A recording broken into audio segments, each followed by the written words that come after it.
Peace, everyone, and welcome to the Healing Space Podcast, Episode 2. I am your host, Sensei Raven Akundayo. I am so happy that everyone tuned into Episode 1, that you enjoyed what it is that you heard, and you gave such awesome feedback for the conversation between myself and Brandon. We had a great time recording it, so we're really happy that all of you enjoyed listening. With that being said, we're going into episode 2 strong. And today's conversation is going to be about healing through activism. And I'm going to be joined by my special guest, Mr. Rod Klever. But before that, there's time for your pop culture. So we're going to heal through some pop culture with myself and, of course, the one and only Mr. Brandon Harris Williams. Welcome back, sir. Not the one and only, though. I mean, you know that there is only one you, right? There is, and only will ever be. Let's be very clear. Not too much. Anyway, so Always. so the two of us, Never too much. we actually weren't sure what we'd be able to talk about today because with the show airing on Friday, this is Tuesday, so we're like, we don't really know how much we would have to talk about. But then Brandon brought up a really good point. The two of us attended 2 awesome concerts this past week, so it gave us something to talk about. He attended the J Blige concert, and I attended the Lizz Wright concert. So it gave us a whole lot that we could discuss for our pop culture. So we're going to go right into that. Is that cool with you, Mr. BHW? That's fine, Mr. R.E. It's fine. Okay, so how was your weekend? It was great. I got to go see my girl, Mary J Blige, for the first time. I thoroughly enjoyed it. She gave a really good show.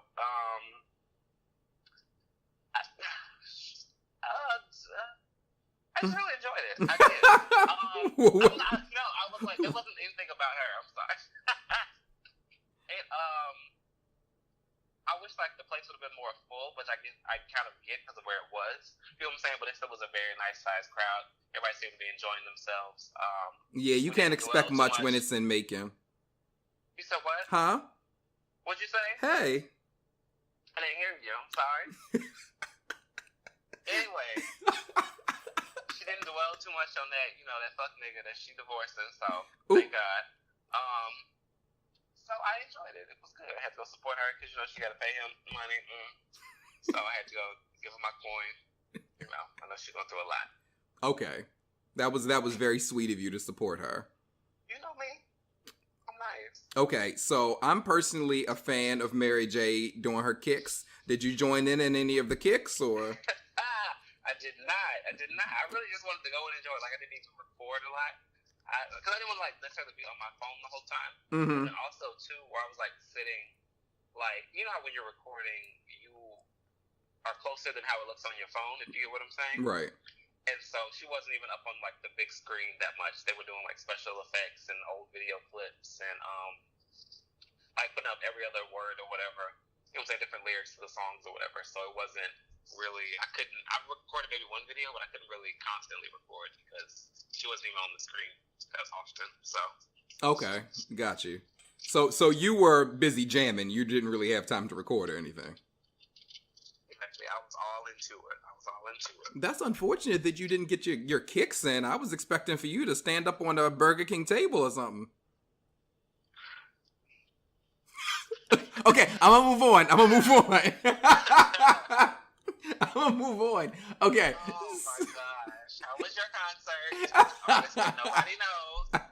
Well, wait. That was way too fast for yours. Okay, so share with me really quick. Were there any songs that you were really happy that she performed? Let me see, because I did write down the set list that she was going, so. She did Share My World, which is one of my favorites. You better do that. She did I Can Love You, but I was upset that she didn't do the rap verse, but whatever. She was giving me still kicks and the high heels and everything else. So there we go. That. Let me see. I mean, and then everything else, those are the main ones that I really, really enjoyed, really wanted to see. Right.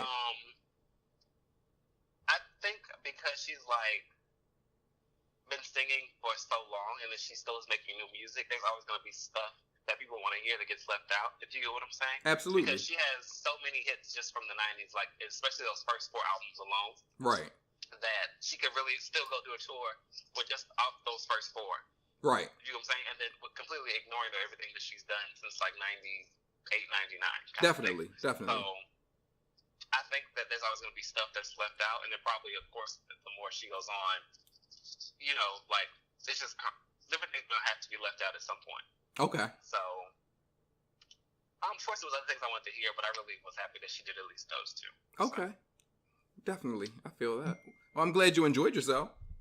Thank you. I do too. I got my tickets. I'm going to see Escape in December. Woo, I'm surprised the Memphis can still be in the same room. I'm going to keep saying that because I'm still surprised. But I'm ready. Now, for them, I might get up and kick it. Kick off my shoes and I'm going to relax my feet. Yes. So. They have proof that God is in the miracle working business. Yeah. I have so many responses to that, so many, but I'm gonna keep it moving on to my concert because you asked how I enjoyed mine, and who was the artist you went to go see? My artist, her name is Lizz Wright, Okay. and for those who are not familiar with her, she is an amazing jazz singer. Like, oh my God, like, and I almost feel like it's not fair to say that she's just a jazz singer. I kind of feel like she's one of those out-of-the-box artists, you know? But she has one of the greatest voices I have ever heard in my entire life. Without a doubt. I'm sorry, go ahead. So when you say out of the box, what exactly does that mean? Like, well, she's doing a bunch of different things, or you can't quite... Well, no, category, or... Yeah. Like, I feel like she doesn't belong in just one genre. Because I feel like you can say that she's jazz, but you can also say that she's folk. You can also say that she has kind of a gospel feel, you know? Her voice is capable of going all over the place, you know? So I'm like, but because of that, Lord, just the power, the strength behind her voice.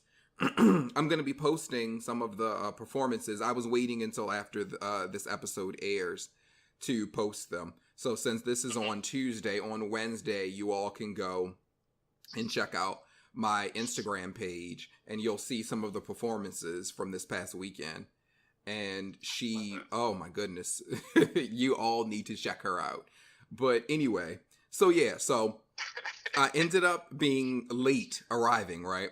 So when I end up getting there, I'm already pissed off because I'm in my Uber and I'm looking at the woman's GPS. And I'm sitting there. So, of course, you know, I'm being polite because she's giving me conversation. So I'm like, I appreciate that. she was a nice woman. But I'm not a big fan of when people can't own up to what they did wrong. So she's going in the complete opposite direction of what the GPS is saying. It's telling her to go south. She's going north. So I'm saying to her, I was like, is your GPS telling you you should be going south? And she was like, no, why? Why do you say? And I was like, because I was reading it. And she was like, oh. And that's it. She left it at O. And she kindly decided that she was going to go south, but she wasn't going to take the exit that they told her to take. She went this serious roundabout that ended up getting me there a half an hour late. The good thing is that I was a half an hour late to doors opening, not to show starting. So when I get there, I'm like, okay, I have an attitude, but let me calm myself down because hopefully we're still able to find a good seat. So my friend George was already there and he comes around. He was around the corner and we both go walking in because I have the tickets. So once we get inside, we're going to sit a little further back. But then I'm like, you know, I've waited over a decade to see this woman live. I don't want to sit in the back. So he's all for sitting on the floor. So I was like, oh, come on. Because they gave me the impression it was going to be standing room only. But I was really happy to see that wasn't the case. So we went up front and we sat dead center. And George will tell you, I'm sitting there the whole time like, this feels too good to be true. Like, why do we have such great seats? Why is it that there aren't more people sitting down here? What'd you say? It was meant to be. It was meant to be. Listen. And that was, when I tell you those were amazing seats, I also want to give a shout out to the artist who opened for Lizz. Her name was, make sure I get it right, Lida Lyric. Lida, Leeda, lyric. People need to make sure they look her up. Because I've been proven wrong on more than one occasion with opening acts. I want so badly for the artist, the featured artist, to come on and perform that I'm kind of like, can you get this person out the way? I saw Brandy in New York some years ago, and her opening act was Luke James. And I had met Luke at oh Lord, there's an event that takes place in Harlem in the park. The name completely escapes me now. Lord, I'm so mad. But that's where I first met him. And he was really cool in person, but I never actually heard him sing. So when he got up to perform, I'm like, I just want Brandy. Can they please hurry up? But he sang, you hear me? And he does do that. He really does. So when I should have realized when Lita was getting up there that I was going to get the same. But her voice is very much in the vein of India.Arie. Okay. And she floored us. She really did. And I was like, that's how you have an opening act, really. But Lizz is one of those artists where it gets to the point where you want almost every album to be live. Because while she sounds amazing in the studio, she changes your life live. She changes your life live. And I'm sitting there listening to her, and the last thing I'll say as far as my experience is that she has several albums that she's released over the years. And in 2005, she released an album called Dreaming Wide Awake. And it has my favorite song by her on it, which is called Old Man. So, mind you, she's touring right now promoting her latest album, which is called Grace. So I'm already understanding that most of the songs are going to be from Grace. So she gets up there to perform, and the majority of the songs, again, are from Grace. But I would say she maybe had 3 songs that were from different albums. Out of nowhere, she goes into Old Man.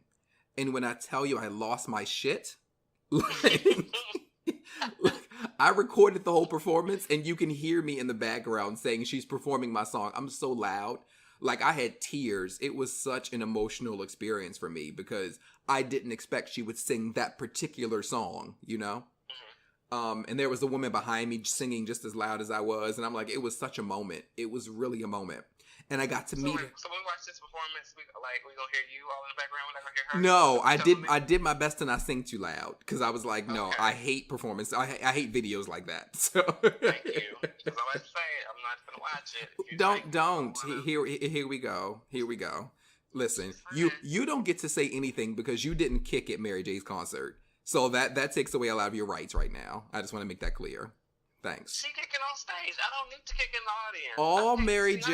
All Mary J asks of you is that you go and you stand in that aisle and you kick that good right leg once. I was there and she asked that. You dip down a little bit and then you kick up with your left. That's all she's asking of you. Listen, do better. That's all. That's all I'm saying.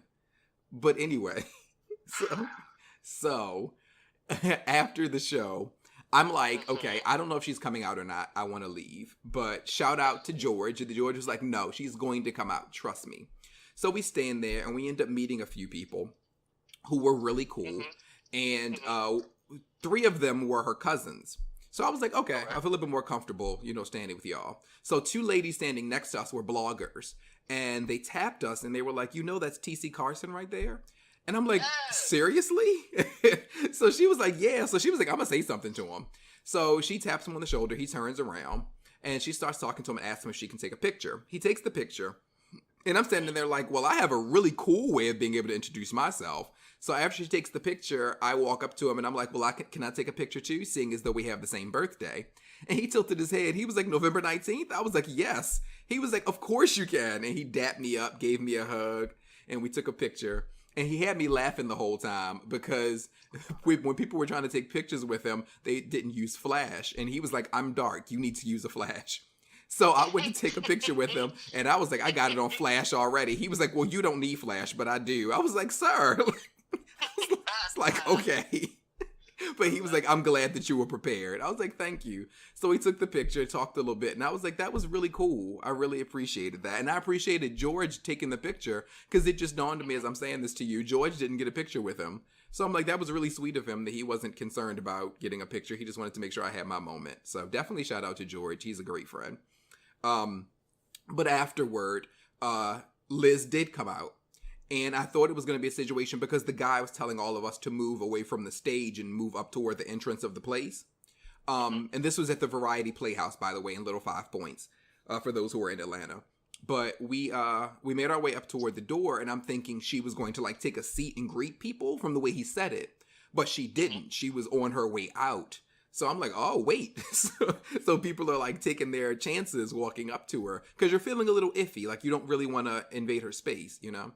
But as I'm seeing people make their way up to her, I'm like, I gotta take my chance. So I walk up to her, and this woman points at me, and she's like, you know, this is so-and-so and so. And Liz is like, oh, come to find out, she wasn't talking about me. There was a woman who was literally, now mind you, you know I'm a short dude.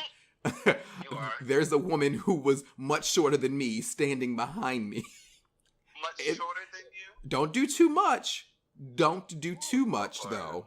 Don't do too much. So anyway, so she was pointing at her. So it was awkward for literally all parties involved. But when the woman walks around me, I'm now in a 4-person circle with the 3 of them. So I'm standing there, and Liz and I are facing each other, and the women are on both sides of us, and we're making a circle. So I'm standing there the whole time feeling awkward, smiling and laughing, because I'm like, I don't want to just stand here really stoic, because I'm in your circle. So Liz looks me eye to eye at one point, and I was like, yeah, this is kind of awkward, because I don't know any of these people. She starts laughing, and she pulls me in for a hug. And I was like, is it okay if I get a picture with you? And she was like, yeah, it is. So we took 3 pictures together. And I said, thank you. I said, I've been waiting for... Sir, anyway. Listen, and like I told her, I have waited a decade to see you. And she was like, why so long? I was like, I guess I had to move to Atlanta because you wasn't coming to Baltimore. She was like, don't say that.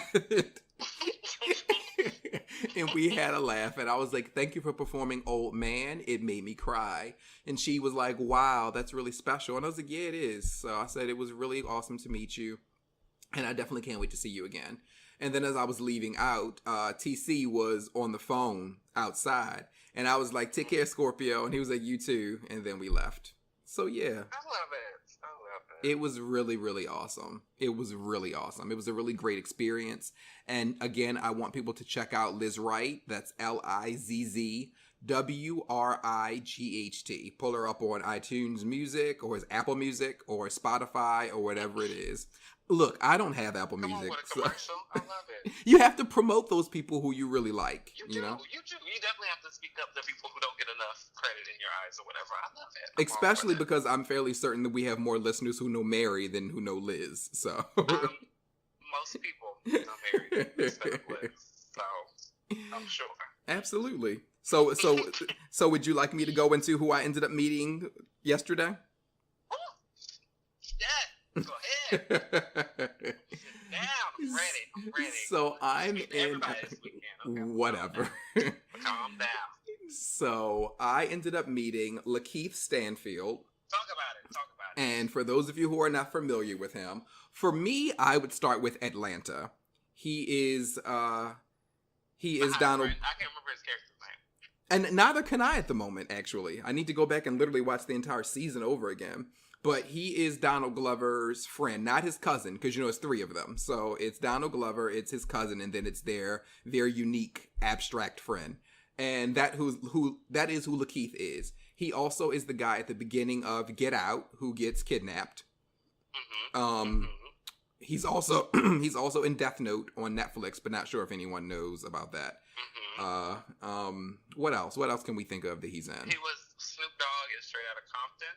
Okay. He was the ex to the girl in the Adventures of Jessica Jackson or whatever. James. Sure. The incredible Jessica James. Listen, I told you, I turned that show off like 10 minutes in, so I can't help you. I keep telling you. Jesus. She's actually getting her own show on Showtime, but I guess you won't be watching. So. No, I'll be watching because if I like when she's on The Daily Show, she's hilarious to me. She's absolutely hilarious. Like, I love her. But on this show, well, on this movie, I was like, what is happening? Because, you know, I'm here for dry humor all day, but her character annoyed the crap out of me. I was like, I We can't only take gave this. it like 5 minutes. Listen. So, I mean, it might have gotten better. No, it was impossible. I gave you a smooth 10 to 15. I told you. I gave her some time. And Lakeith can get me to watch anything. And even he couldn't get me to watch that. But anyway, met him in Lenox Mall. And this is a situation where I wasn't going to say anything to him because I'm one of those people where I'm like, if you're shopping, I just want you to be. But my friend Christopher, shout out to Christopher, he was like, oh, where is he? And I pointed, and he was like, this is going to happen. So he walks up to him, taps him on the shoulder, was like, can I... Listen, Christopher's about it.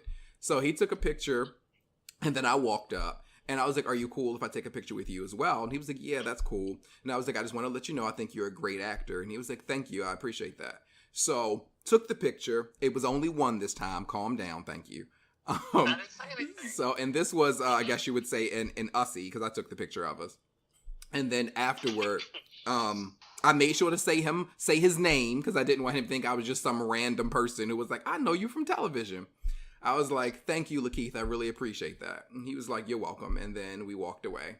So it wasn't like a whole lot that was really going on. It was minor conversation.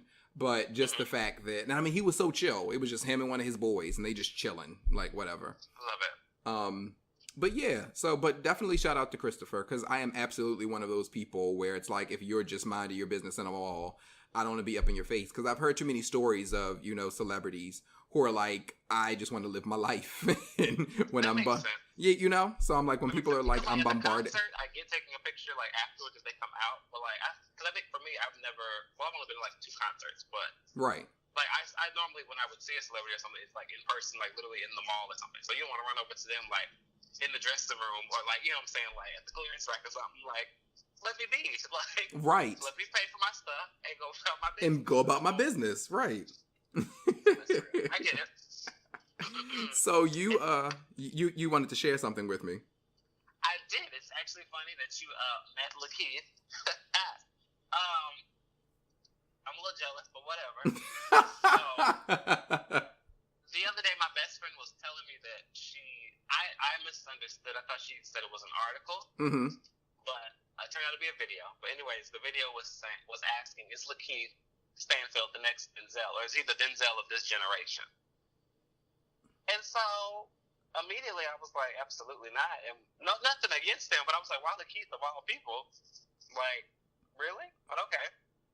And so then I went and I looked and I found the video. It didn't take much. And then I realized it was from BET. And I said, oh, well, there we go.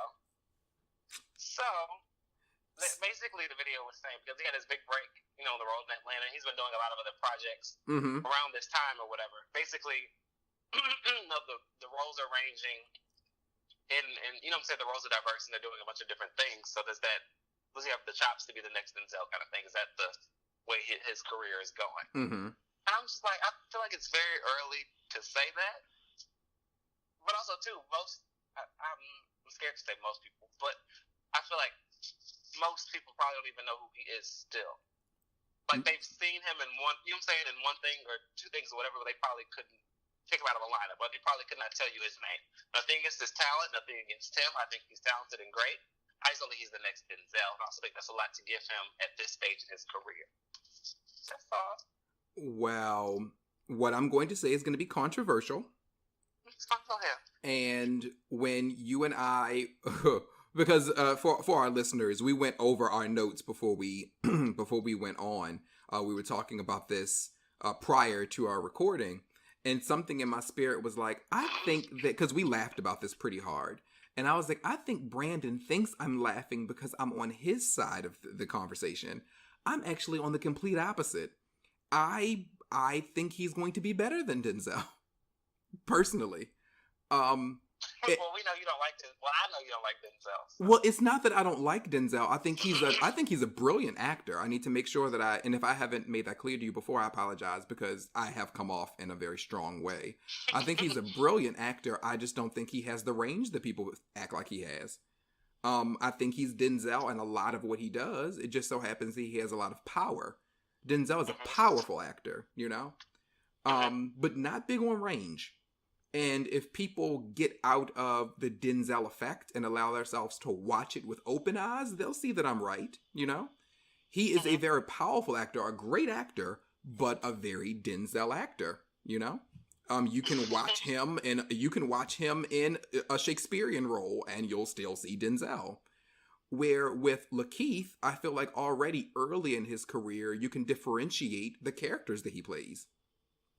I mean, even just in Get Out, the guy at the beginning and the guy who is, I guess, would say lobotomized or whatever it is, he is two different people, you know? So I'm like, when you watch Death Note, a very different person from the person who you see when you're watching Atlanta. So that's what I'm saying. My thing is range. I want to be able to see range in you when you're acting. And so when you said that to me, I was laughing because in my mind, all I kept thinking is people are going to gag when they hear that I actually think if he keeps going, he will be better than Denzel. And a lot of people will disagree probably because Denzel is an institution, you know? So people are looking at him and they're like, how dare you? the greatness that is Denzel. And that's why I'm like, I need to make sure I'm stressing. I do believe he is a brilliant actor. But as an actor, as someone who went to school for it, I am looking for range in people, which is the reason why I love Meryl Streep the way I do. You know? I love actors who can vanish into roles. Those are the people who I believe should be lauded. So it's like when there are actors who everyone praises because of your power and what you can bring to a role, I respect it, but I respect it more when I don't see you on screen, when you vanish into a character, you know? I get that. I mean, because my main thing was just, I felt like it was just early. That's my only thing. It's just early to compare him to somebody who's been around so long as Denzel. I would say maybe somebody like Michael B. Jordan or something, who's been around a little bit longer, at least for this generation. I feel like that's a lot to give Lakeith. Nothing against him. I do think he's great. So that was my main thing. Well, the only reason why he can't be the next Michael B. Jordan is because they're in the same age group. So, I was saying I would give that to Michael B. Jordan. Oh, got you. Well, the reason why they didn't do that, and this is because you know how I feel about Michael B. I'm here for him all day. The reason why they didn't do that is because and it's so interesting because I was just saying I don't feel like Denzel has had enough range, but Lakeith has more range, you know? So it's like they're comparing him to Denzel because, again, like I said, Denzel is an institution. Michael B. has done some good work, definitely, but Lakeith has already come out the gate and the stuff that he's doing is all over the place. You feel me? Like, I don't know. Lakeith is one of those actors where I feel like almost anything you can ask him to do, he'll do. And I think that's the reason why I love him as an actor so much, you know? Because in 2017, we still have some black actors who if you ask them to play the role of a same-gender loving man, they'll say no. You feel me? Where it's like, it isn't about you and your personal life, you're vanishing into a character. And I feel like Lakeith wouldn't even give it a second thought. Because for him, it's about the craft, you know? You're making me want to interview him for the podcast, but well, go ahead. I'm here for it. But no, I definitely, one, I appreciate you sharing it, and two, I appreciate that hopefully people can have disagreements either with me or you and have a respectful dialogue about it as we're doing. You feel me? I'm all for respectful. Yes, let's focus on the issue at hand. Listen. Don't get personal, and then I got to come out of pocket. You come beyond out of pocket, but yeah. Exactly, because I'm cutting you off at the knees, because we was talking about this issue. We want to talk about me and you. Just cross the line. I'm going to cross every line. So, Well, with that being said, we have come to the end of healing through pop culture. And let everyone know if they want to make sure where they can walk with you on social media. Where can they do that? My Twitter is just call me Otis, and that's it. And he tweets his butt off, so you can't miss him. So yeah. I mean, I don't do that often, you know. we don't take much to be on Twitter more than you. I was about to say we've already had a conversation about what you consider to be a lot of tweeting. So exactly, if your Twitter was not linked to your Instagram, you would never be on there. Wouldn't. Would not. Okay. So as long as we're clear on that, we're going to let Brandon go, and we're going to holler at him next week for all things pop culture. See you, B. Today we're focusing on healing through activism. So this is going to be pretty exciting. The amazing guest that I have today is somebody who I admire greatly because of his boldness, because of his honesty. Our guest today is an LGBTQ commentator and YouTuber who hosts a live feed on Facebook every Thursday at 3 p.m. Please welcome the outspoken, thought-provoking, and always entertaining Mr. Rod Klever. Welcome to the show today, Rod. Thank you, Raven. How are you? I am awesome-tastic. How are you? I am doing awesome. I am great this morning. Yes, today has been quite a day. So I definitely understand where you're coming from. Thank you so much for being my guest on episode 2 of the show. Thank you.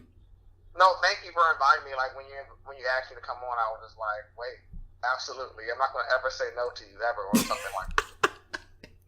And that means a whole lot to me. I was talking to Brandon, who is my friend, who of course does the pop culture with me every episode.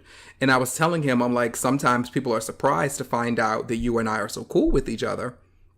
And whenever people say that, I always think to myself, I'm like, I find it so funny that because our personalities appear to be so different, that would make you think that we're not cool, you know? Yeah, I think it's just one of those things where spirits recognize other spirits. Exactly.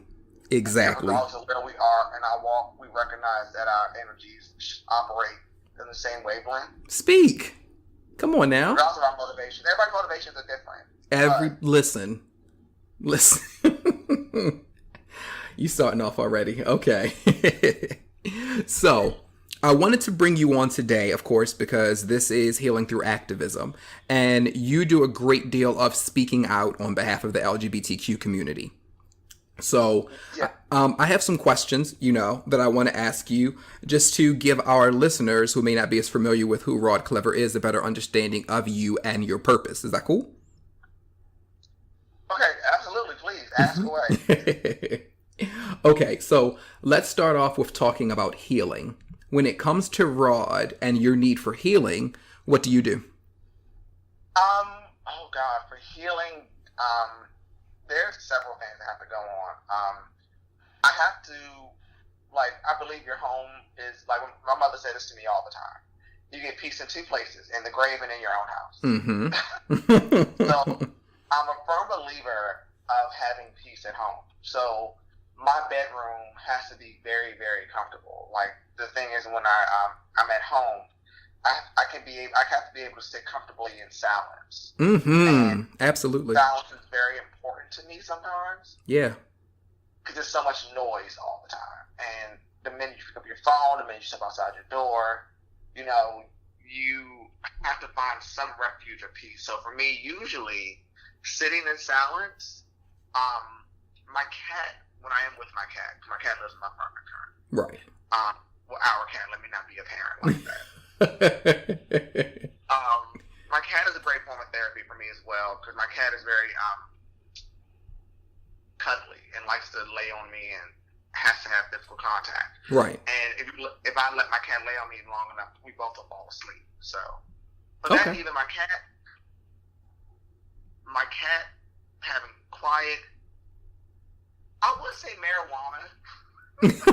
Okay, that's honest. But, marijuana is a very social drug. And that depends on where I'm at in that moment. So, that can turn to a lot of things. Sexually, quietly, it could be a lot of things. But I think quiet is the most important thing. I think just turning the noise off is what buys me peace. Okay.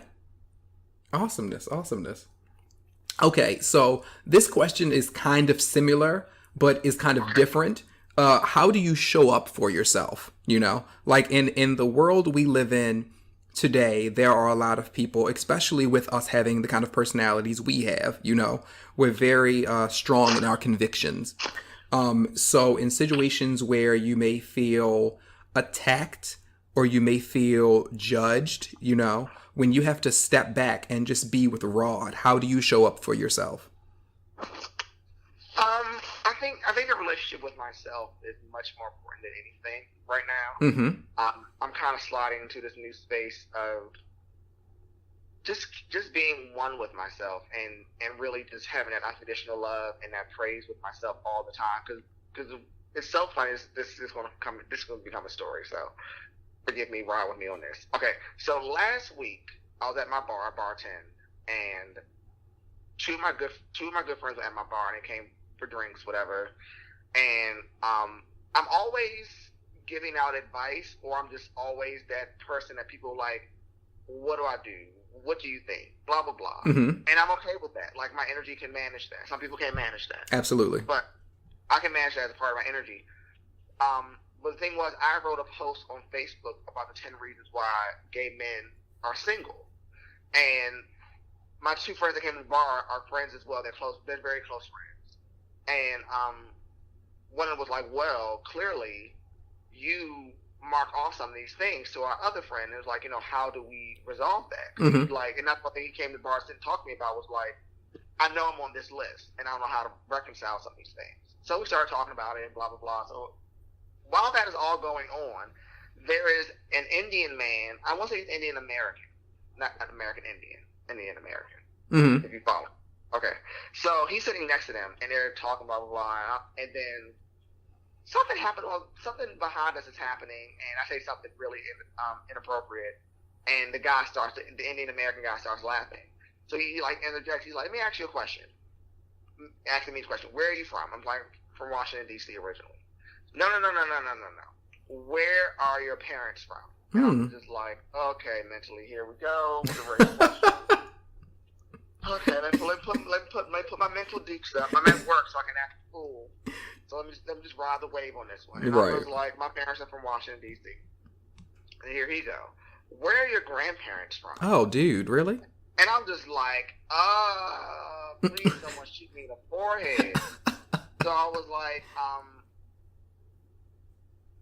like, well, my grandfather is originally from South Carolina, but he grew up in Washington, D.C. Mm-hmm. So it kind of makes me like almost like a 2.5 third generation Washington. My grandmother's from Washington, D.C. as well.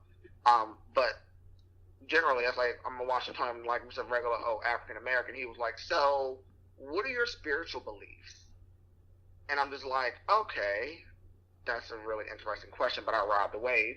So I was like, well, I was raised Catholic, but I'm pretty much agnostic now. Mm-hmm. So he's like, well, I was listening to your conversation and the way you express self-love and all these things and the conversation we had. He was like, you don't sound Christian, you sound Buddhist or Sufi. And it's like, I asked you where your parents were from to see that you had any Eastern influences in your family, right? Because you don't talk like someone who's been in the throes of white colonialism. Wow.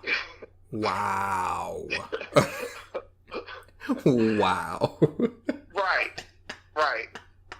So we're talking back and forth, and we were exchanging information. He was like, I really think that you should really look into it. I was like, I'm the kind of person where I don't really have a strong belief in Christianity. I have a strong belief in laws of reciprocity because every religion has some aspect of it. Mm-hmm. So what I believe in is just reaping what you sow, 3 times 3, karma. I believe in all those things. Right. So when he was like, well, maybe you should look up some information about Buddhism and Sufism and see what you find out. And I was like, okay, well, I'll look into it.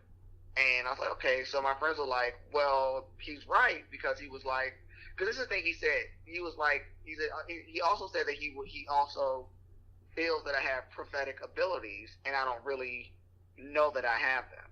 Mm-hmm. And he's like, because the information you told your friend, most people don't have that much clarity on what's going on in the world or in real life. And he was like, it really was interesting to him to listen to me speak, because he's like, most people of color who are Christian don't think that dynamically. Right. So we had a conversation. It was great, blah, blah, blah. And I was like, and my friends are like, well, he is the one we all go to because he has the most perspective on everything, but we don't know why. But it's always been him. Like one of her like say, "You've been pulled together since I met you," and I was like, "Well, you met me 3-4 years ago, and I would not call that pulled together." Right. He was like, "You were, but you just didn't know it." I was like, "Okay, well, that's there." Well, So wait a minute, one second. Let me ask you this. So when they say pulled together, give me a little bit more on that as far as what they mean when they say that. Well, compared to the person I was 4 years ago, I don't know how to explain that to you. I don't know how to explain it at that version of myself. Mm-hmm. Now I can see why they say I'm pulled together, but I think I'm very centered and I'm very transparent. I'm able to answer questions directly without being offensive or being harmful. Mm-hmm. Absolutely. And the thing that I think the pull together thing for them, because I generally always have an answer in most circumstances. Okay. But I have lived so many lives, so especially at this point. Yeah. So I know that my friends feel like I'm pulled together, and I think also too, they never see me sweat or buckle under the pressure. Right. I do sweat. Yes. But I don't believe in sweating in public. You keep your cards close to the chest. I get you. Yeah. Cause now, what I'm saying was from that conversation with the guy. So the next morning I wake up. This is really funny. I wake up the next morning and I get on Facebook, and the first thing I see is my Facebook memories. They come up every day. You have something, substantial. And the Facebook memory from a year ago was me sharing a quote about Kim Fields in regards to instigation and information, but it was a Buddhism Sufi quote. Mm-hmm. So I'm just like, huh. Right. So what do? I go immediately to Amazon and buy Buddhism for Dummies. It comes tomorrow. Because now I'm really curious now. Because I'm someone who when it comes to showing up for myself and what I do now is I definitely try to avoid stressful situations. Absolutely. I definitely do the work to make sure that I don't go off. Because the thing that I'm kind of managing through right now is trying to maintain my levels of rage. Mm-hmm. And I know my triggers now. Mm-hmm. And I've been really, there's been a few things within my own interpersonal relationships that have been going on this week. And a friend of mine triggered them. And I had to literally remove myself because I know how quickly that was going to go down. Because I think everybody knows, everybody I think that follows my content knows my mouth. Yeah. And that's good, bad, or indifferent, how you feel about it. Mm-hmm. But I know my mouth. And what I've been practicing over the last, and literally this literally happened over the last week, is to just literally just say no to things that are going to upset me. Right. Literally just don't, Facebook is, Facebook ought to be called the gaslight. They ought to call it gaslight.com. Because that's all you see on Facebook all day. People gaslighting you. That's all you see all day. Right. So I have to, what I've been doing primarily is just only sharing my thoughts and my content and not looking at anything else and putting the phone down. That's it. Okay. I think this is a good place to go into the next question, which is you've stated that you feel people without compassion or perspective are dangerous. So can you go into a little more of detail when it comes to that? Absolutely. That is a quote that manifested for myself on my own. Mm-hmm. It was when I heard somewhere something that my parents, my mom, or my sisters, and someone told me. It literally manifested from doing what I've been doing over the last 7 years now. Right. And I found that with a lot of the world problems and being a journalism major and reading all those things is that you realize that a lot of problems that we reside in culturally, socially, sexually, through religion, everything, racially, everything that we experience right now, that if people had enough perspective to understand both sides of a situation, or understand someone's feelings, and had compassion enough to respect their feelings, we'd be in a much better world. And I always find that people who lack both of those are dangerous. Mm-hmm. You can't be friends and operate space with someone and expect to have a healthy resolve if the person does not have enough perspective to understand your situation and enough compassion to get you through your situation or to respect you going through your process. It's like dealing with someone who's like, it's like a prime example, with brown and black people with mental health. Mm-hmm.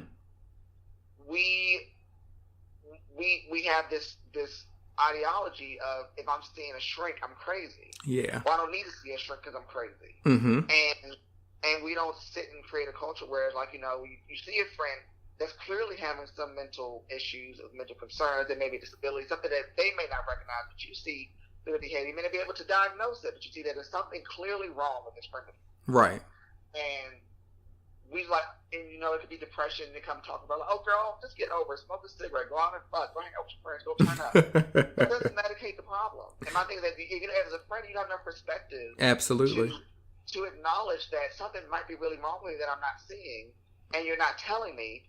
I think that's dangerous. I think even furthermore, that, let's say that I do recognize that there's something. Let's say on the other side, I do recognize there's something wrong with me, and I decide to go to a counselor or a therapist or a shrink or whatever. And a friend wouldn't say to you, "Oh my God, what are you crazy, girl? If you bipolar, you might want to fix that, or or make jokes of it because I'm inside of McDonald's, I can't choose what I want. Oh, you have that multiple personality. Your mind don't know which one it wants." Mm-hmm. That's not having compassion. Yeah. My thing is I'm clearly having something going on. I need you not to make light of it. Especially with me and my rage, I wouldn't want a friend who puts me in situations that would make me go off. Right. That's not having compassion. So I feel like people without either one are actually without both, I feel like are dangerous. They both are interconnected to some extent. Oftentimes, people who can't see themselves can't see you. You feel me? Oh, absolutely. Absolutely. So they're usually coming at you on that because they're not doing the work. You're attempting to put the work in on yourself, and they can't comprehend. They may have even had opportunities to be able to do that, to show up for themselves, and they choose not to. So they look at you and see what it is you're doing, and it's kind of a foreign concept to them. It's like you're going out and you're attempting to get help from something that's corporeal, an actual physical human being can help you, And even in those situations, which is always so sad, is that when you are in that space of trying to heal, your friends who don't value themselves self-sabotage your healing process. Absolutely. And they don't realize that they're sabotaging with your work because they don't know where they fall on the mental spectrum of problems that they may have. Exactly. So they passively lash out at you. Yeah. Or set you up in the situations that aren't healthy for you. Yeah. I think I find that people who don't have great relationships with themselves don't have great relationships with others ultimately. Or they're in very toxic relationships and don't know that they are. There you go. You have to be very aware of your relationship with yourself first, mm-hmm. and then how you empower yourself and how you take care of yourself, and choosing the people who complement the person that you are. Listen, you're speaking a word right now. I'm just saying, I think people, we live in a culture where people are perpetually told that they're incomplete, or they're not enough, or they're missing something, or they're not, or they need to add this on, or they got too much of this. Human beings always have this desire to find scales of measure. Yeah. And it's helpful when you are mathematically trying to figure out how big your bedroom is, so you don't put the wrong size bed inside your room, mm-hmm. versus you trying to tell me how I'm supposed to be, how I am beautiful, or yeah. how I am beautiful to you. And it's always a form of measure. And people are perpetually told that they don't exist in completeness, and they never will exist in completeness. I was just about to say, empty people are always trying to explain to others how to be full. Exactly. Yeah. Exactly. And it's so much to the point where now I acknowledge that I'm a human being. I'm not an amoeba. I'm not an animal. I'm not a plant. I am the highest form of God's creation on earth right now. Mm-hmm. How am I not complete? Yeah. I'm the most amazing thing on this planet. How am I not complete? Mm-hmm. I am the only one of myself. I am a unique individual. There's nothing out here that's like me. How I'm not complete. Mm-hmm. If I was incomplete, God would have made more than me. It'd been more of me out there if I was incomplete. I don't feel like I'm incomplete, and I feel that we always perpetuate this conversation of you need somebody to complete you. You need a man. You need a home. Listen. You need to buy this car. Those things will make you complete. First of all, some of those things put you in debt or make you codependent, and that's two things you definitely don't want to be. Why you live in this human plane of existence is we're about money, mm-hmm. and having to have another human being to exist, to believe, to breathe. You don't want to live like that. So, anybody that I invite into my space has to compliment my space, compliment my greatness that I am. Yeah. And I don't really negotiate on that anymore. Before, I would put it with some friends who I knew kind of weren't good for me. Mm-hmm. But now that I'm older, I've got more discernment in how I choose my friendships. And I will say there is a backside too, where it does hurt sometimes that I've given up a lot of friends in the last year, mm-hmm. because of that our lives are not running parallel, and trying to stay in parallel with you is harming me. So I can't be your friend anymore. Now and I've had to let people go, and I feel very remorseful about it, But with the relationship with myself, it comes back to my importance of the relationship I have with myself. So being with myself is much more important than being with people who aren't good for me. Like, even with my relationship and being in love and having a long-term relationship and being with my partner, we both mutually agree that we will not operate in a space that is harmful. And if it becomes to the point that the space cannot be remedied or reconciled, we'll separate. Right. Me and my partner have already agreed to our breakup. Okay. That's how much we are into protecting each other's mental space. But that's why I'm with him, because we protect each other's mental space. Now, before we get too far off of where you just were, I wanted to be able to touch on that because you were talking about friends and having to let people go. So understanding the spaces that you should be in, you led me perfectly into this next question when it comes to you. So, in the past, I've said that you are a very polarizing figure. And the same could be said about me, honestly, because of what we stand for and what we stand in. We're often loved or despised by people. Why do you think people have such a strong opinion when it comes to Rod Klever? RuPaul laugh. I think people have a strong opinion of me because I have a strong opinion, but I think people don't realize that my opinions are not strong. You're just weak. Ah. And that is a personal problem, not my problem. So I'm polarizing because my words aren't. How can I explain this? My words aren't a punch; they are a scalpel, and they cut very quickly, very deeply, and very precisely. And usually, I find that the things I write causes a lot of hit dogs to holler, and it's not intentional, because these things that I'm sharing are from my own personal experiences, and it's not like I sit on social media waiting for somebody to say something so I can piss everybody off. And a lot of times when my most polarizing posts are the ones I didn't plan on being polarizing. Right. I think people either love or they hate me. There's never in between a tolerance with me. Never in between. People either have their preconceived notions about me and they hate me and blah blah blah, and I'm okay with that. Either people love me and they're in love and they support me and they stand with me and they're just supportive. But I don't know.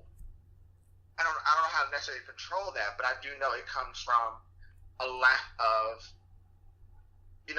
self-love and the relationship they have with themselves. I think when you sit on social media and you take things personally that are I statements from other people, if I'm saying something like, this is what I feel, this is what I believe in, this is what I am expressing, that has really nothing to do with you. Unless it's unless it's a statement that's made about a general population of people. Right. But generally, when I make my statements about LGBT issues and concerns is because I'm a part of that community, a part of intersectionality. I only speak on things that I've experienced. So I never talk about like Latinos negative. The things that I don't know about, I don't speak about them negatively. Right. So my thing is, I would never say anything negative about women or about Latin people because Latino people because I don't live in a culture. It's not fair for me to have a negative assessment about a group of people who I never lived in their community. Mm-hmm. But I live in the gay community and I live in the Black community, so I have every right to critique because I don't exist in the space. Mm-hmm. And I find specifically why people don't like me sometimes is that they hate the fact that I hold their hands to the fire on the bullshit that they do. Mm-hmm.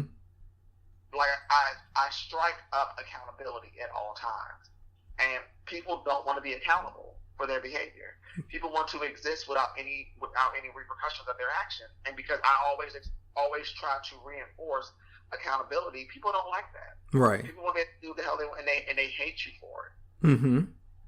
I can't at any point get around that. And I think also something that my partner and I discuss is that people, especially finding love, people really want you. People are like, oh, I want an honest man. I want a man who can tell me the truth.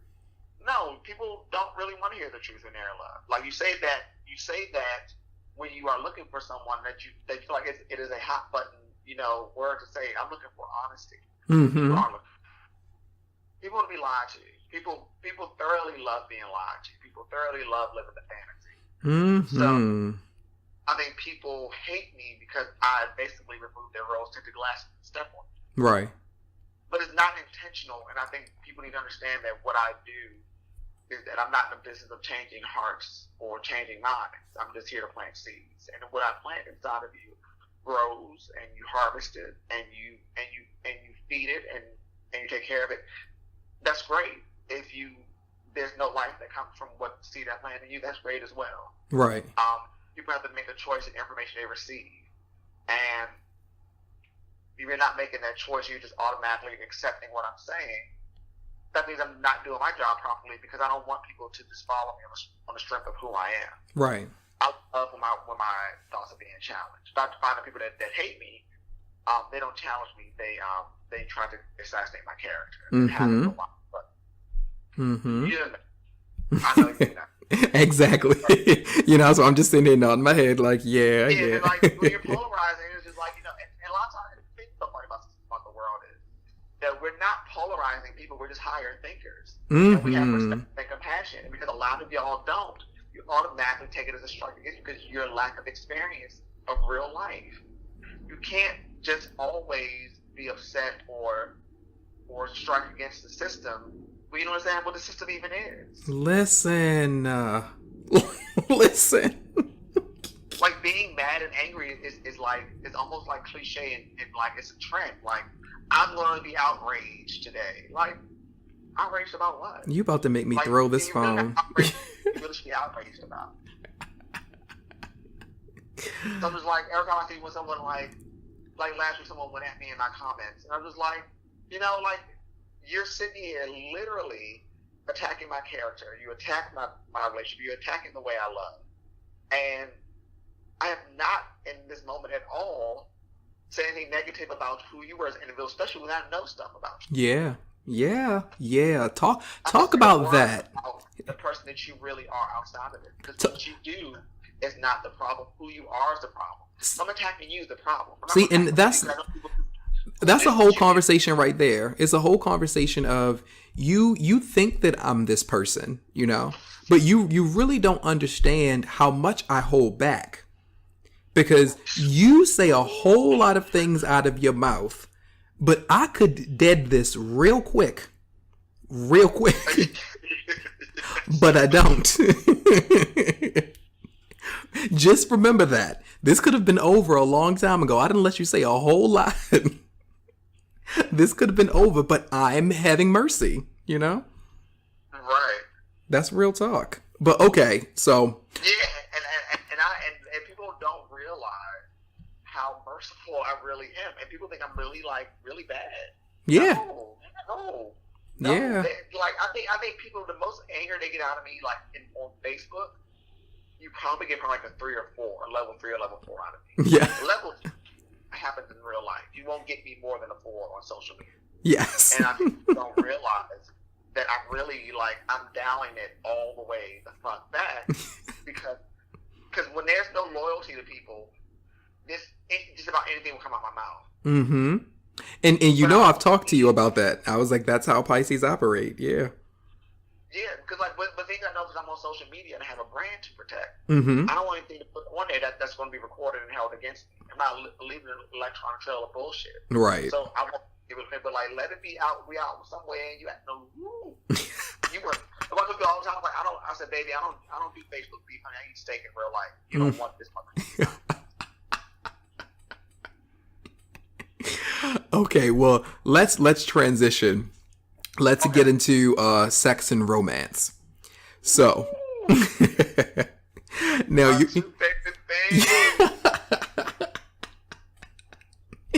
now you're someone who's very open and honest about the topic of sex. However, we both know that even in 2017, people still like to shame sex and sexual freedom. Why do you think that is? It comes down to white colonialism. Mm-hmm. And that's one of the things that I talked to one of my friends about recently. I'll never not say friend. I met a famous person over the weekend. Okay. He is a MSNBC CNN contributor. Okay. Amazing person, amazing spirit. But we were talking about relationships at this bar in Chelsea. Mm-hmm. And I said to him, I was like, I think there's a lot of shame. There's a lot of shame around sex. A lot of it comes from white colonialism. Mm-hmm. If we, particularly as brown and black people in the United States, the Caribbean, South America, Central America, we really look at our ancestors. A lot of us came from polytheistic religions, ones that believe in monogamy, more sexual freedom, more sexual egalitarian. Mm-hmm. And a lot of who we are now has been unjustly placed on us. Mm-hmm. I think people choose to be restricted to something and not challenge their ideas on sex and what. I think the thing about sex is that one, it should feel good. Two, it shouldn't hurt anyone. Mm-hmm. And three, it's your business. Yeah. And you can feel ashamed about it. Yeah. I also feel like too that any moments you share with someone, you no longer own those moments. Right. And that you should access the fact that it could be shared with other people. Right. And you need to be okay with that. And that's where I think a lot of problems reside sometimes for people. People aren't taught to love themselves as sexual beings, especially not black men. Yeah. We're only limited to. There is a level of freedom that black women have over us, even compared to their white counterparts. Mm-hmm. There are some limitations as well. And for brown and black people, I think it is important that they love who they are as sexual beings and own who they are as sexual beings. Because this is the thing I always ask them all the time. So you see a post on Facebook, wherever, social media, whatever. You have a conversation, friends, anywhere. This could be anywhere you are. Someone's like, oh, well, they're very promiscuous. And you're like, okay, what do you mean by promiscuous? Right. How do we measure that?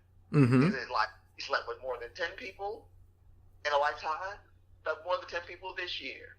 He's slept more than 10 people this month. Right. How are we measuring promiscuity? Right. And once again, it goes back to those problems of human beings desiring always to find some form of measure or words of measure.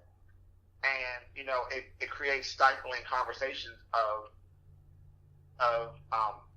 limitations and people don't want to be themselves. Right. And so if you are sleeping around with a lot of people, you're a higher level thinking being. You should be enjoying yourself as a human being. I think it should be some bit of indulgence as a human being, that you should enjoy what you are doing, but it should be respectful.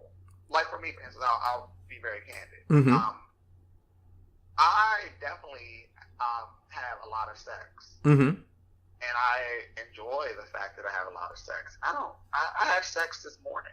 Right. At 4 a.m., and it was amazing.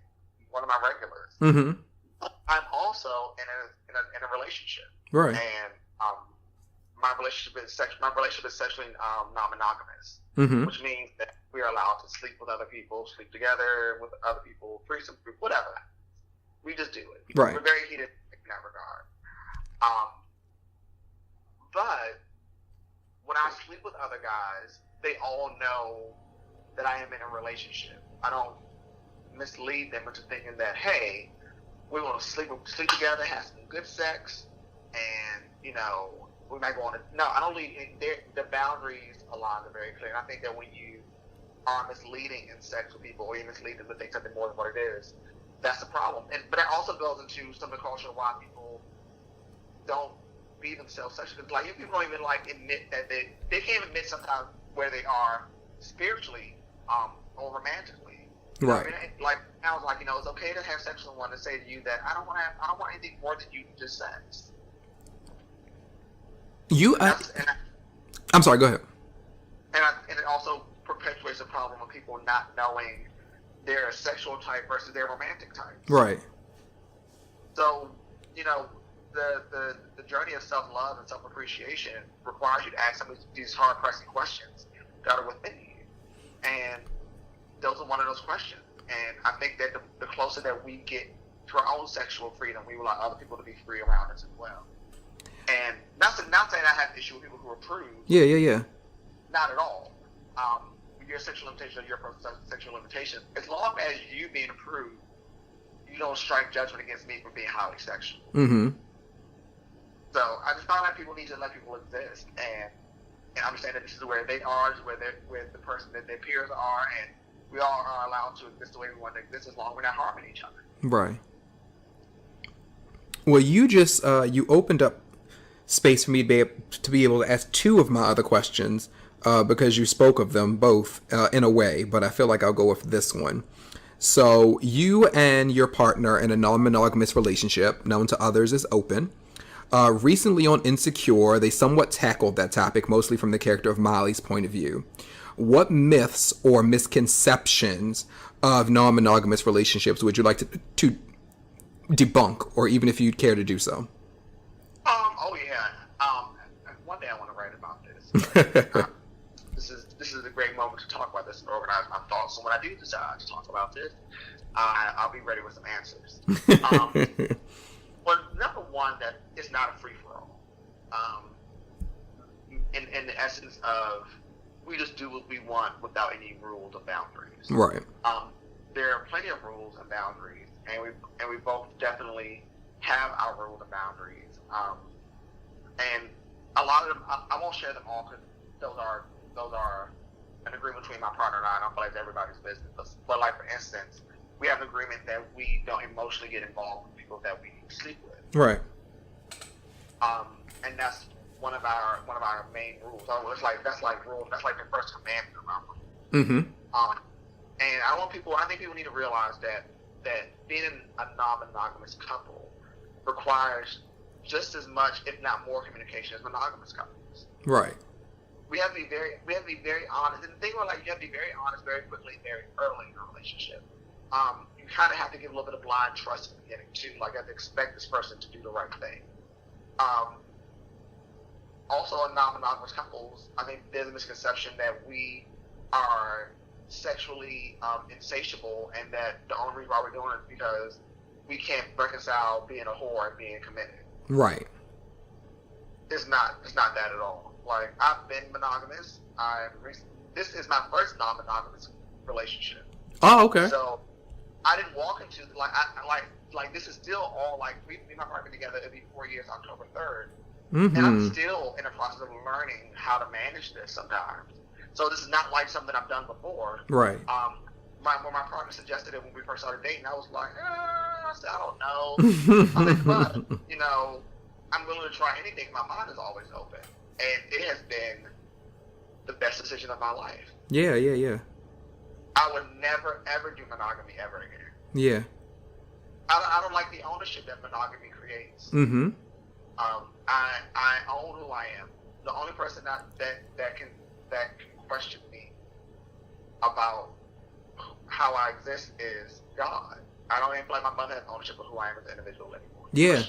Yeah. That's they're no longer sustaining me. Like the only reason why I'm here is because the Creator has allowed me to still stay. So I don't really believe that I'm indebted to anyone but myself. Yeah. So, my friend Kevin and I have conversations about that often because he and I are both of the same mind when it comes to open relationships.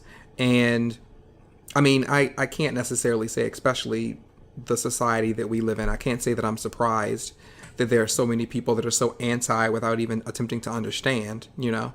right. But being someone who has been in enough relationships to understand the way that people can operate from that controlling space you were talking about, you know? Yeah. And I don't know, like I exist in a very different space now in my life at 37 years old. I am completely open to an open relationship.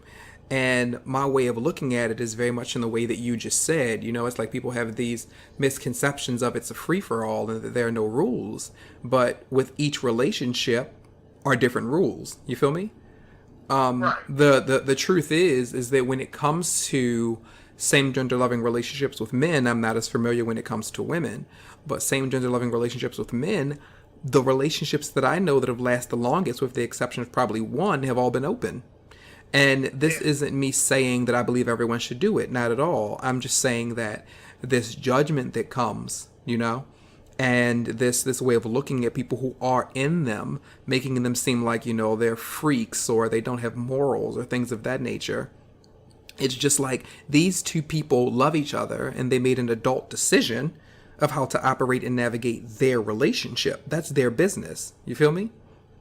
Exactly. And going and taking your rules and ignorance and insecurities and putting it on them isn't fair. Exactly.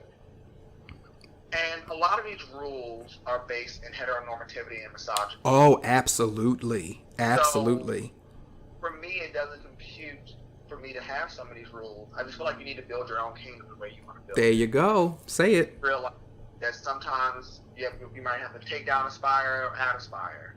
Yeah. And those things happen. Yeah. And I think, and I necessarily don't think, well, let me not say necessarily don't think. I do think that people don't realize that when you spend time and space with someone for so long, you want something else. And that's just not on a romantic level. Like, even our friendships, like, I think people are foolish to think that you're not even, let me tell you how foolish it is. Let me tell you how foolish it is. You literally are given two parents. It takes two human beings to make you. Mm-hmm. What makes you think that one person can sustain you emotionally? If you got two parents and God knew that one person making you was not enough, what makes you think that one person can love you and that could be enough, or one person can satiate you and that would be enough? Mm. We don't even have like single friends. Like, we sit in the community. It's okay to have multiple friends, multiple uncles, multiple parents. You can have all the mom and dads you want. But you can't have That's weird. That doesn't make any sense. So I'm a firm believer that it takes a village sometimes, and I don't think that it's realistic to think that somebody is going to be the everything for you. It's not possible. We're not, like, even to our friends. You, as a friend to me, you are not everything to me. Right. You fill up a part of me, who I am as a person, but it takes to build me up on a lot of multitude of levels. Absolutely. It's just not physically, it's not just sexually, it's just not emotionally, it's not spiritually, it's just not socially. Absolutely. Some of my friends up on every level, especially as like for example, you live in the same city as me. Yes, you feed my spirit, but you don't feed me socially either. Yeah. So there's no way that one person can be everything for us. It's just not. It's just not. Yeah. And it's really unfair to put that burden on one person. Like, it requires that you are infallible, and that's not possible. Human beings are the most imperfect creatures on this planet, and you expect it to be perfect? Mm-hmm. You're just a fool on your own feet and thinking that. Right. Too much responsibility.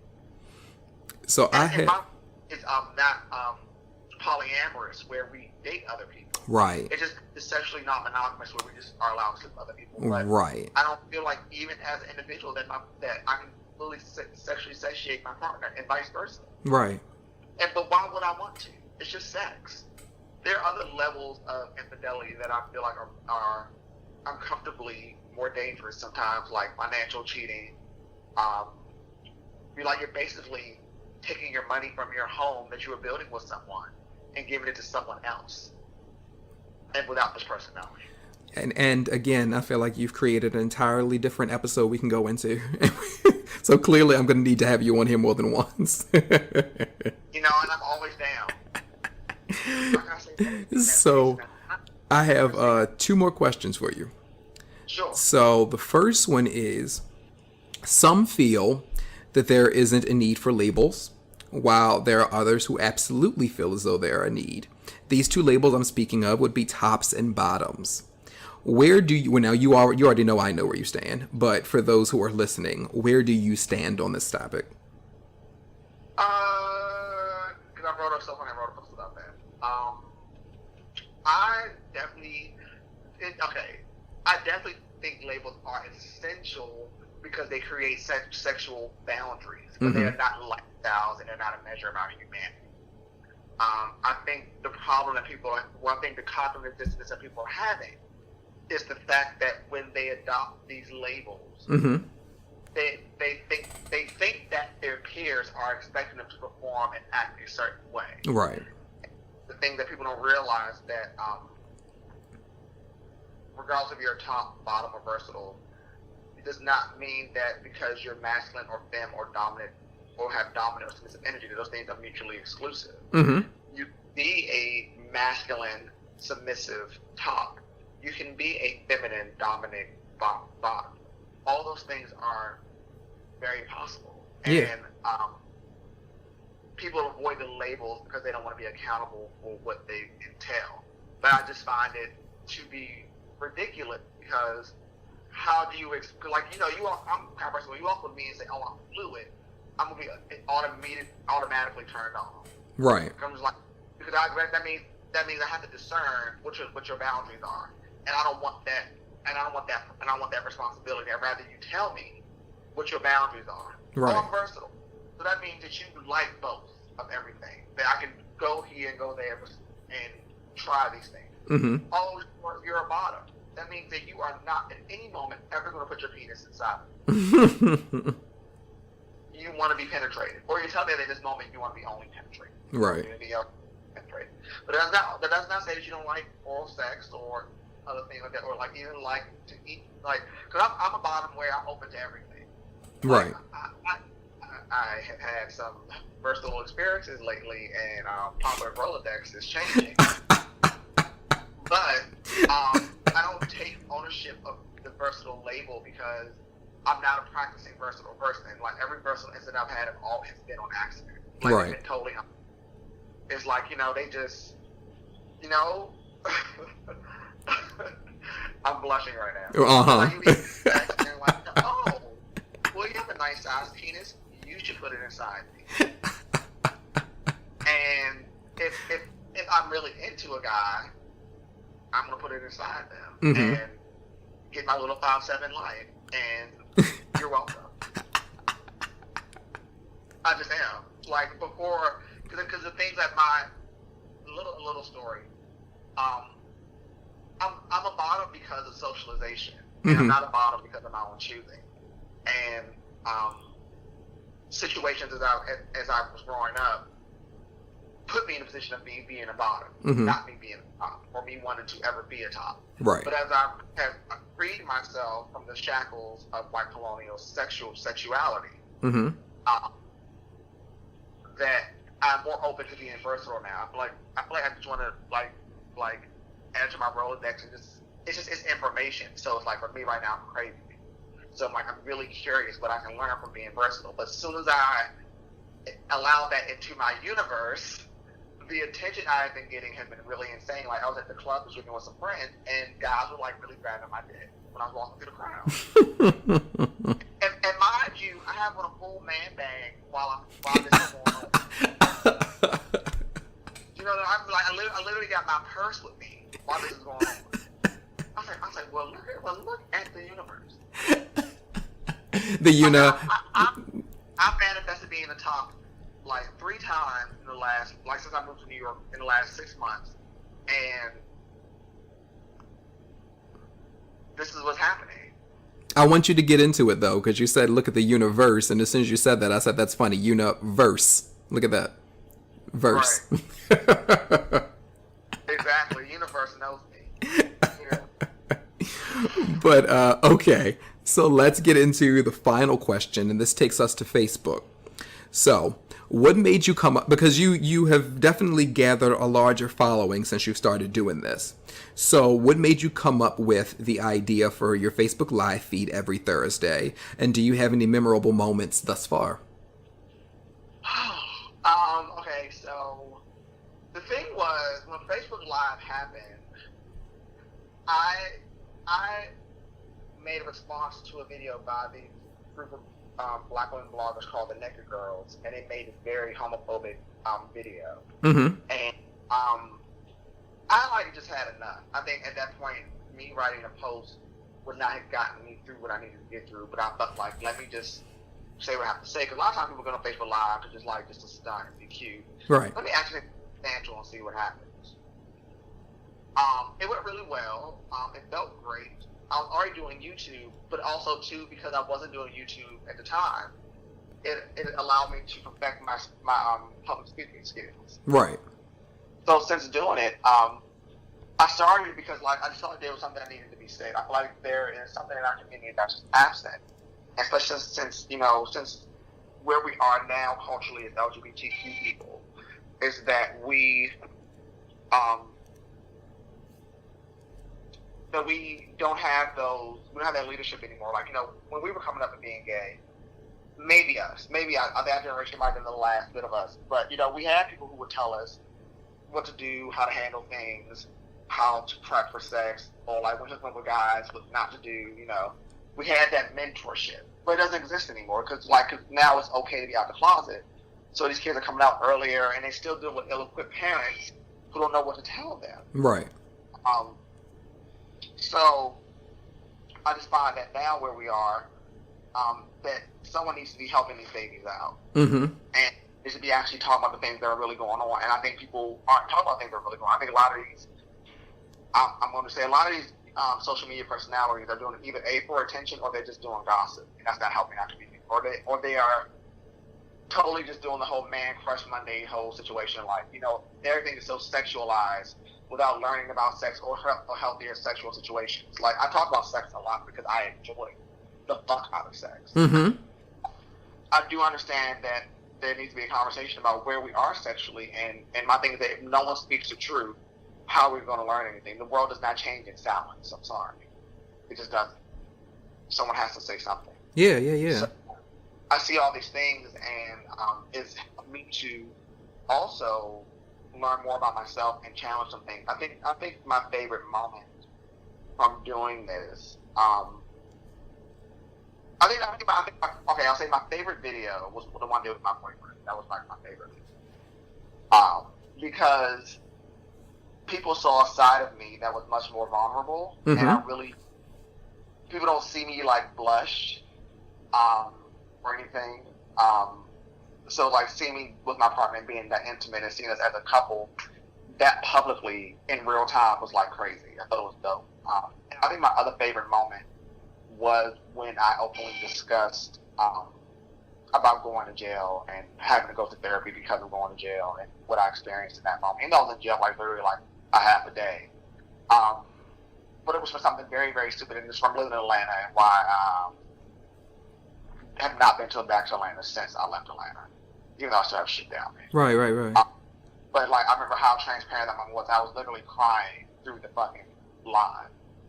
I couldn't hold back my emotions at that point because I spoke of something that was the most violating thing that's happened to me in my adult life.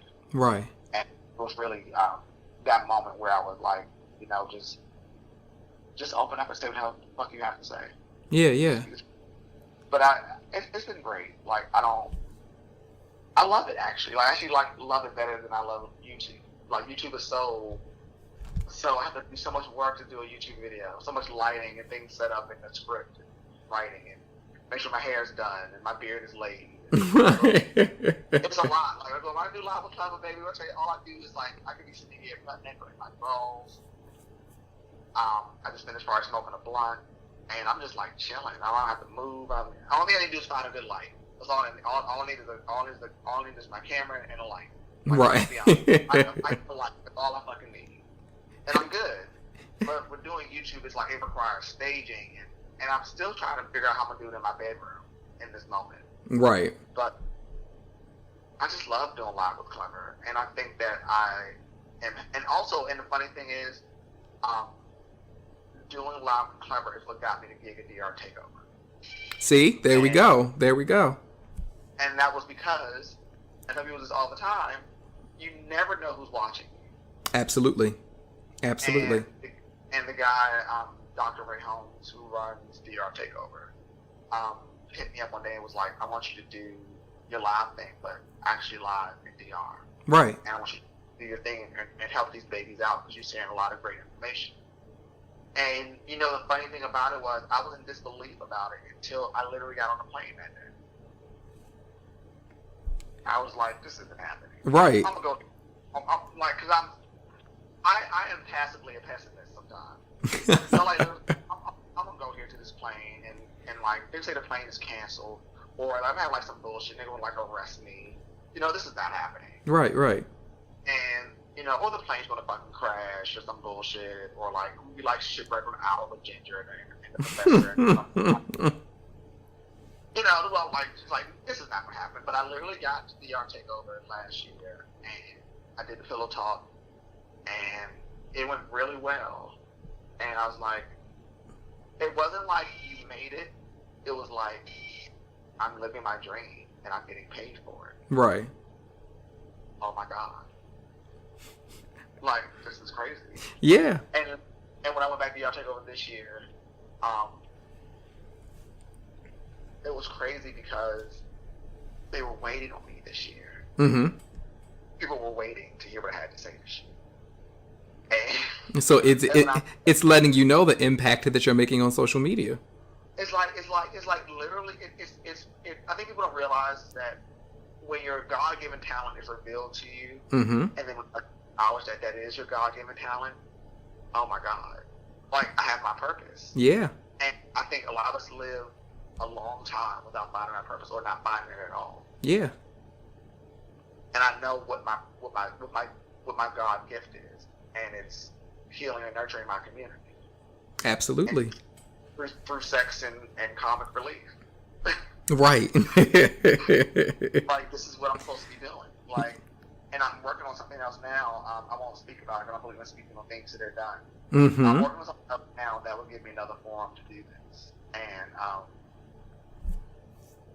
life is good.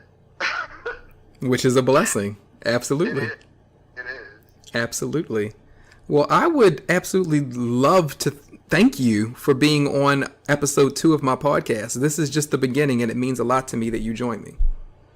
No, I'm like, you know, this is like one of the best things ever. Like, I thank you for inviting me, like, and you're welcome. For inviting me, because it's like, you know, it's just dope. I mean, I think the world of you, so like, you invite me to do this is like the most amazing thing ever. Thank you. Thank you. Okay, so the next chapter of this episode for us to get into is what I like to call Pay It Forward. And I do it twice a month. And what we do is that for any of my guests, I ask that you think of somebody who you'd like to pay this good energy that we just exchanged forward to someone else. This is a way of us being able to, you know, big up small businesses that we may know of, or just friends we want to give a shout out to. Just putting that good love out. So you can go first. Okay. First, I would have to say, go to drtakeover.org, where I will be at next year doing another adult pillow talk. And next year is DR Takeover's 5th anniversary. And I really hope you all are there. They are doing some amazing things for next year. It should be amazing. And I really hope you all really come. I also wanted to give a shout out to my homeboy King David. I don't know if he's going to ever hear this podcast. I'm going to make him hear it. A shout out to my homeboy King David, who just released his whole album on iTunes. And it is on iTunes. And it is, his name is spelled Kvingdavid. and definitely like check out his music. I also want to say a shout out to my homeboy, my homegirl, my everything, the overall mother, Angelo Matthews, for his makeup line, and look him up on Instagram. His name is Sticks in the City, but he's a small business owner. He has his makeup brand, and it's everything. It's amazing, and I think everybody should like go out there and get some. But yeah, that's and also a shout out to my partner who I love so much, and our cat Patrick, who is my work. My one son, my only child right now, my first. You're your first, yes. Yeah, I love him. Okay, awesome. And my pay it forward is going to be to a dear friend of mine who actually has his own podcast. He goes by the name of Kevin Dwayne. I'm fairly certain that a good number of people who are listening right now are very familiar with Kevin Dwayne and the Outline podcast. So please make sure you support that brother and listen to his podcast. I was honored to be a guest on there. Kevin always shows up, and it's something that I greatly appreciate about our friendship. He is always there, and it has made a great deal to me, especially moving here to Atlanta. He has definitely always been here for me. We support each other greatly. He's a wonderful photographer. So if you're in Atlanta and you'd like his services, please make sure that you find him on social media. I believe he is The World of Kevin. And you can also look for him under the Outline Podcast. I know for certain he is definitely on Instagram under both. You can find him on Twitter under The World of Kevin as well. You definitely want to make sure that you get him as a photographer. And if you're awesome, you'll end up being on his podcast. Would definitely support that brother. He is absolutely deserving of it. So we've gotten out our pay it forwards. Now, Mr. Klever, how can people reach you on social media? You can put in my name, which is RODDKLEVER. You can go to rodclever.com. You can check out my YouTube, which is rodclever. You can find me on Instagram, which is Rod Clever, Twitter, which is Rod Clever, and also on Facebook as Rod Clever. My live Clever show is every Thursday. Every Thursday at 3 p.m. And tomorrow's topic will be body dysmorphia in the gay community. So that should be very interesting. Now, when he says tomorrow, this is actually going to be debuting on Tuesday, but we're recording this on Wednesday. So. Okay, yeah. It'll be on Thursday at 3. But there's always a topic every week. Yeah. So it should be good. But that's where you guys can find me. Absolutely. And as for me, if you would like my services for yoga, for meditation, for Reiki, all things wellness, I am online under, and when I think about this, I'm like, I have to think of the different ways, because I have so many different ways that I can ask you to walk with me on social media. For me, I'm Scorpy Yogi, SCORPIYOGI, all over social media. You can find the Love Movement, We Are TLM, that's WEARE-TLM. The Healing Space Podcast, of course, of what you're listening to right now, _ THS Podcast. You'll more than likely find that best on Instagram. And my company, Ravolution. You can find over all platforms, Ravolution LLC, RAVOLTION LLC. And I am everywhere. So if you need to be able to have my services and you're not in Atlanta, I teach online as well. So you can get your wellness no matter where I am. With that being said, I would like to once again thank Mr. Rod Klever for being here today. I would thank you all for listening, and we'll be back next week with the Healing Space Podcast. Until then, namaste.